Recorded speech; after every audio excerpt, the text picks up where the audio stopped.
नमस्कार शेतकरी मित्रांनो, आज आपण कलिंगड प्लॉटवर आहे. तर माझं एक म्हणणं आहे बा, मी आता कलिंगड प्लॉटवर आहे. तर हा कलिंगडचा पाला आहे, किती पाला माजलाय बघा, माझ्या गुडघ्यापर्यंत पाला आहे. शेतकरी मित्रांनो, एकच सांगतो, तुमच्या ज्यावेळेस आपली सेटिंग होईल, तुमच्या बदामासारखं फळ झालं ना, त्याचे शेंडे खुडले पाहिजे. तुम्हाला वाटतं आपण 05234 सोडलं, 0050 सोडलं का शेंडा थांबन, पण नायट्रोजन वातावरणातून पण मिळतो आणि जमिनीतून पण मिळतो.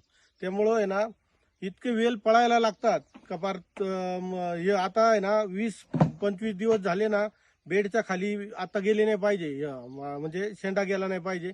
आणि शेंडे जरूर खुडायचे. तुमचा शेंडा खुडला म्हणजे तुम्ही बेडला जे दुसरं फळ जे लागणार आहे ते बेडवर लागणार आहे.